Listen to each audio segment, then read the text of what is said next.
Hey everyone, welcome to The Explainer. Today we're looking at a side of local service businesses that honestly just doesn't get talked about enough. In the world of high voltage wiring, precision plumbing, heavy duty construction, we talk a ton about grit, right? We talk all about that sweat equity it takes to take a business from literally a single truck all the way up to an entire fleet. But today, we're shifting gears. We're focusing on what I like to call silent grit.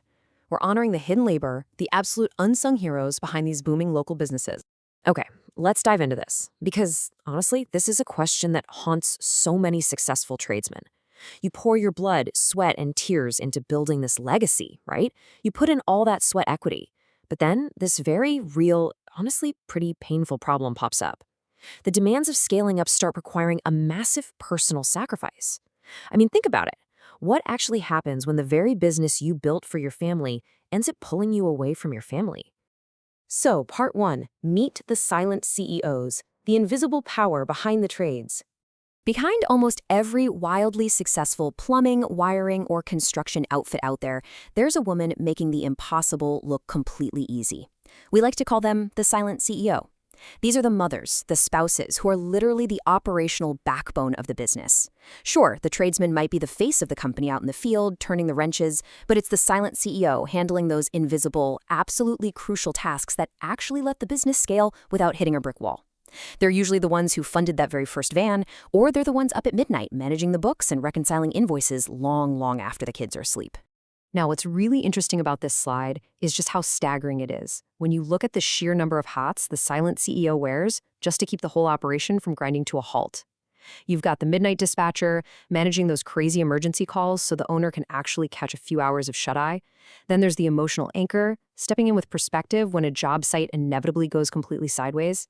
You've got the marketing strategist, right? Running the social media, tracking down Google reviews while the owner is literally stuck up on a roof somewhere.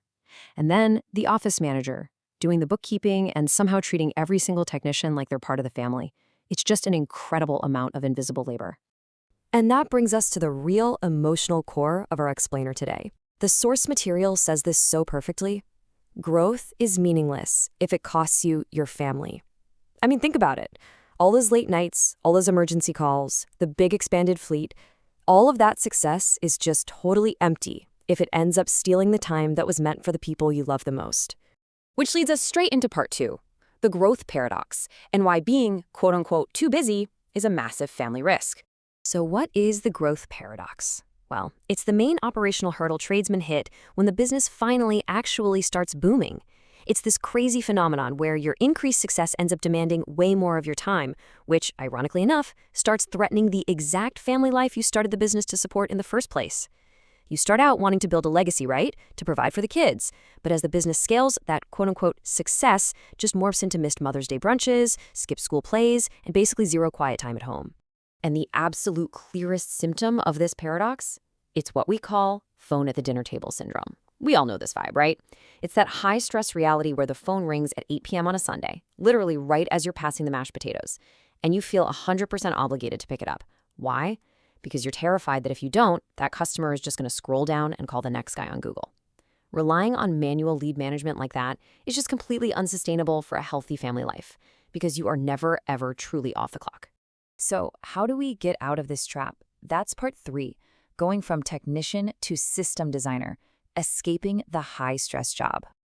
And this brilliantly illustrates the paradigm shift you absolutely have to make to get true growth without blowing up your personal life. Look, if you or your spouse are manually touching every single lead and managing every single job, you haven't really built a business. Actually, scratch that, you've just built yourself a really high-stress job. You're stuck being the technician. What you need is to become the system designer. That means stepping back, relying a little less on pure brute force grit, and actually leveraging modern systems. Once you build automated processes, the business starts running itself. It protects your personal time and finally gives you back some much-needed clarity and focus. Let's get into the actionable stuff. Part 4, buying back your time, or 5 ways technology protects your family. We really need to start looking at tech totally differently here. It isn't just some fancy tool to bump up your profit margins. It's actually a way to honor your family by, actually making it home for dinner. Modern tradesmen are leaning on these 5 very specific methods to take back their schedules and stop bleeding time and money. Number 1, you automate the first touch. Number 2, you empower the mom marketer. 3, you move from total chaos to digital compliance. 4, you go for local map dominance. And 5, you run a foundational audit. Let's zoom in on a couple of these because they're real game changers. Point number 1 is literally a game changer. By hooking up AI voice systems like Cagent, for example, you can qualify and book your leads without a human ever picking up the receiver. Think about that for a second. It completely wipes out that phone at the dinner table syndrome we just talked about. No more missed calls, zero panic during family meals. The system just handles the whole shebang. Then, think about points 2 and 3. This is all about empowering the spouse who's basically moonlighting as your marketing strategist. When you hand the mom marketer tools like a 7-day social post planner or an AI-powered content engine, you drag the business out of pure chaos and into digital compliance. You're automating what to say and exactly how to say it. And honestly, that removes a massive amount of mental clutter. It means she doesn't have to essentially work a second unpaid job as a full-time marketing agency just to keep your vans visible online. But hey, visibility isn't all just bots and AI. That brings us to part 5, the human side of SEO, building trust and authority. It's honestly fascinating how much your digital presence is tied directly to your core human values. The old school way, that was all keyword stuffing, just mechanically checking SEO boxes, trying to awkwardly jam a phrase like business growth for tradesmen onto a web page 50 times. But the new way, the right way, is all about helpful content. So the crucial point is that Google algorithms are incredibly smart now. They heavily favor reader-focused content, stuff based on solid readability guides like Grammarly. Basically, the algorithm rewards content that genuinely reflects your community and your family values. I love this quote from the source material. It hits the nail right on the head. High-performance SEO isn't just about keywords. It's about the human connection that turns a click into a lifelong customer. When you use your digital presence to actually show that you care about your family and your crew, you build massive, undeniable authority. Think about it from the homeowner's perspective. They are way more likely to hand the keys to their house over to a tradesman if they can clearly see he's a grounded, reliable, family-oriented guy. Your systems online basically become a reflection of your real-world integrity. Which loops us right back to the emotional core of this whole thing. Part 6, a Mother's Day plan, honoring the home heroes. Let's move to and see how this builds into a really practical 3-step action plan that you can honestly start using this very weekend to get some balance back. Step 1, turn off notifications. Seriously, give your family 24 hours of totally undivided attention. Let the automated systems or even just the good old voicemail take the wheel for a bit. Step 2, audit your time.